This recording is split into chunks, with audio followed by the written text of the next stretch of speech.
Hi, I'm Beatrice Gaw and welcome to Rappler Talk. Today we are joined by Asian record holder and world number 3 pole vaulter EJ Obiena.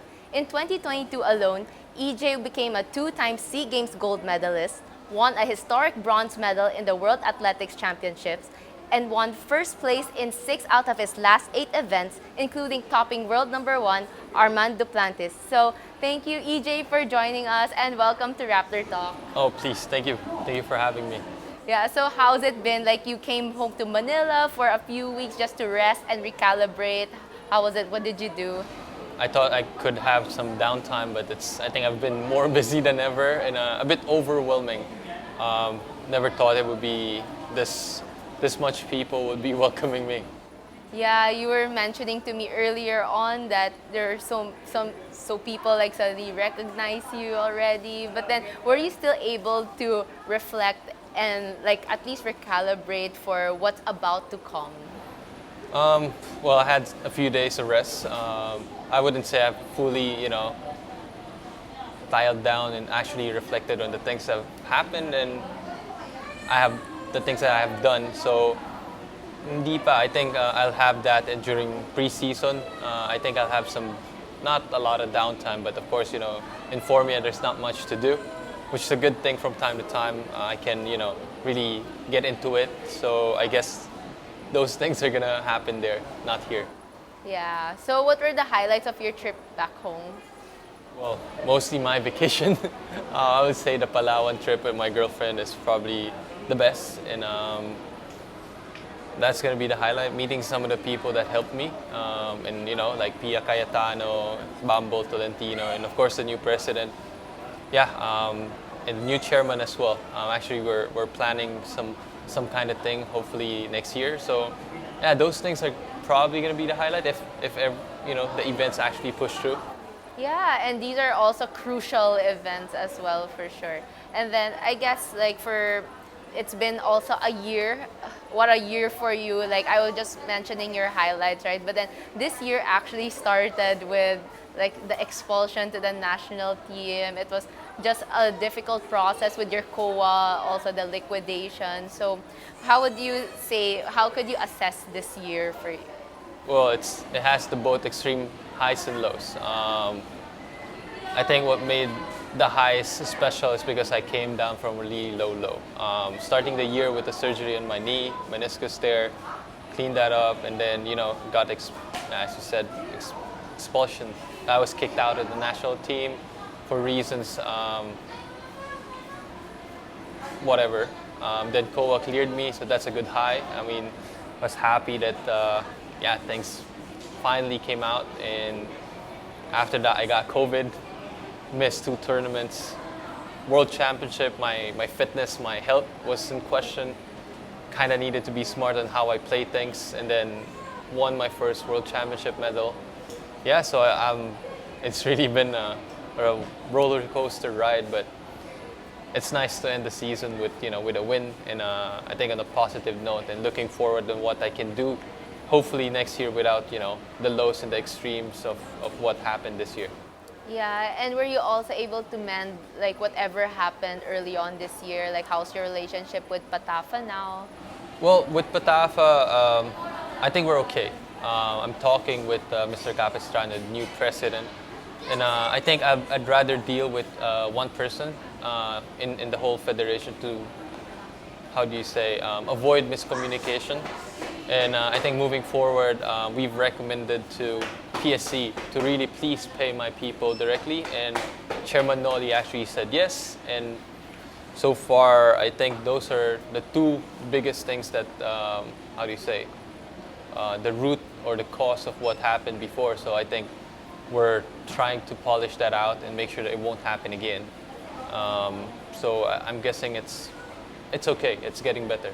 Yeah, and the level of impact, also you talking to Sir Noli about all these processes, it's going to help your fellow Filipino athletes also.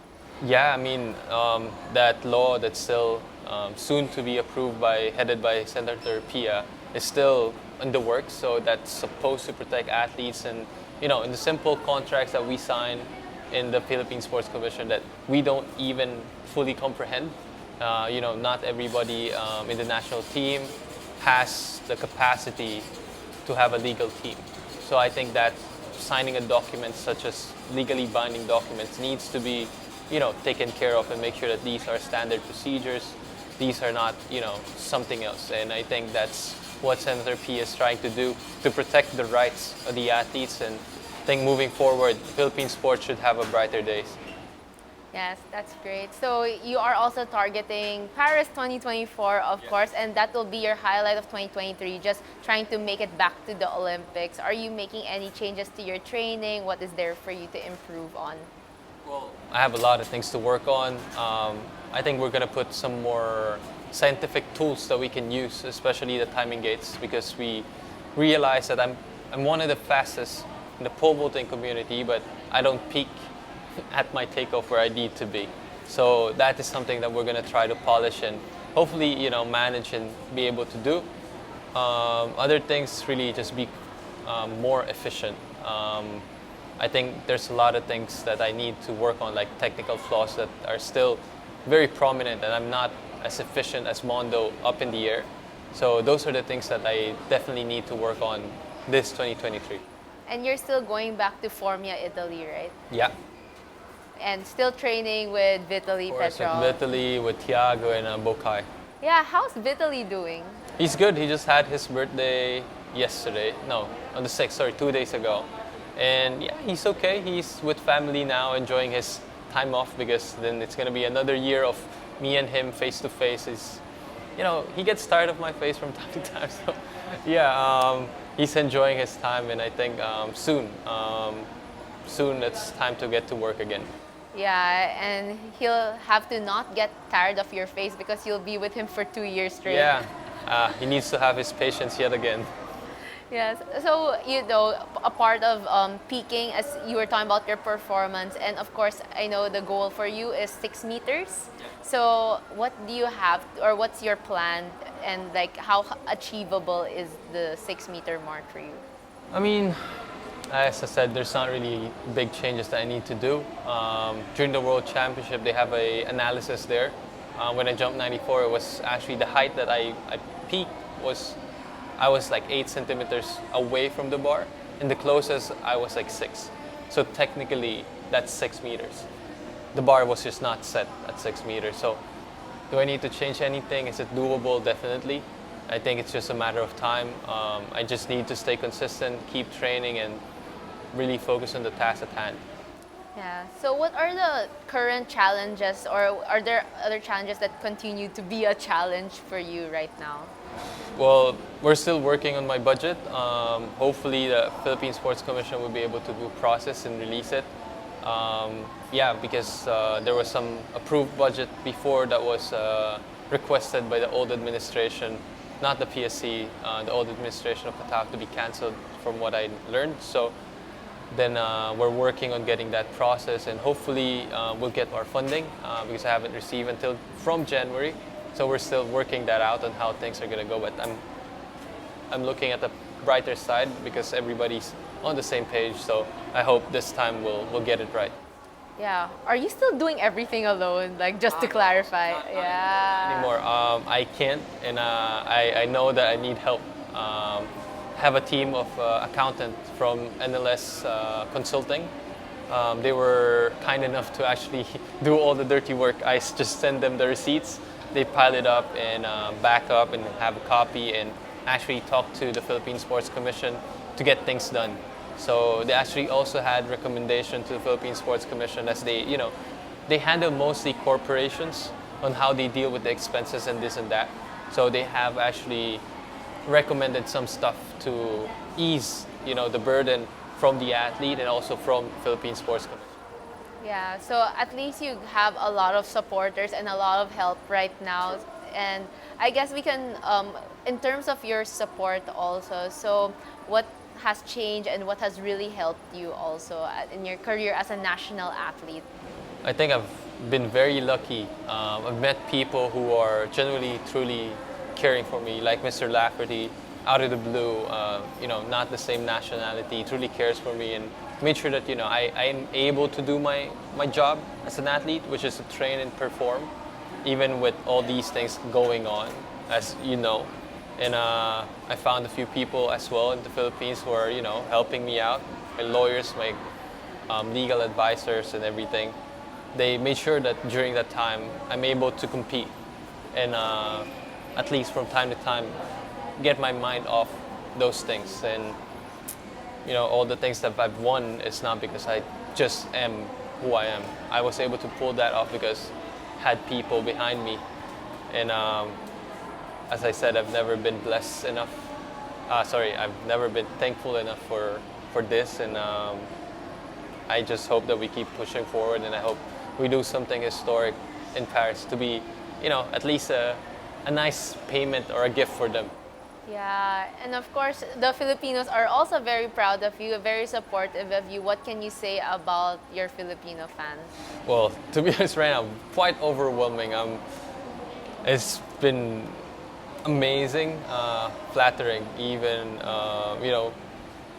I mean, I've known their support, but now it's really just wow, amazing, and feel really appreciated. And I think that's a very good thing, and feel more. Hard to put it into words. I feel more proud that I'm representing a group of people, a nation that's proud of me, that appreciates the effort that I've done, and that just makes me want to go even harder, want to make me win more, and have the best representation of our nation. And I think that's going to be a hard job to do, but with a good team, with a good people around me, I think it's doable.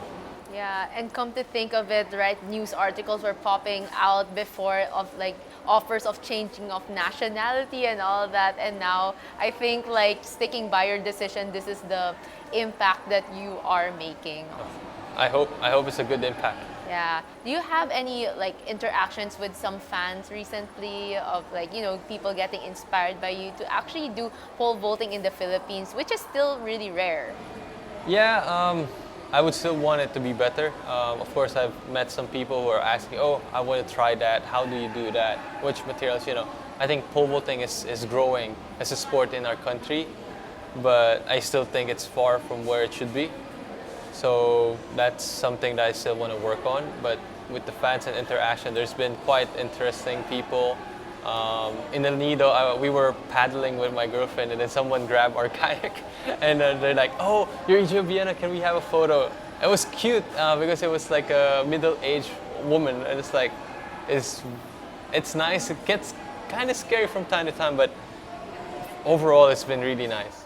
Yeah, I know, in the middle of nowhere, like you're kayaking, like, oy, photo tayo, ganun. Yeah, I mean, they were like there taking photos, and then we're heading out. But it's nice, nobody's been disrespectful.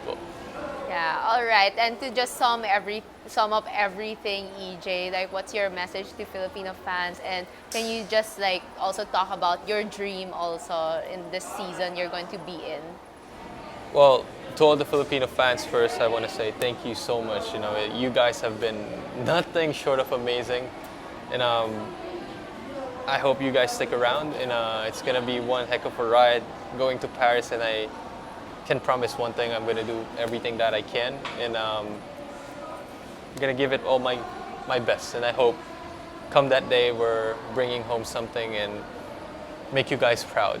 And to what I want to achieve, it's quite simple. Win all the tournaments I'm going in. Really want to jump 6 meters, make history, and hope to put the pole vaulting out there and put a mark, in the history book. So that is something that I want to do, and I hope to achieve it.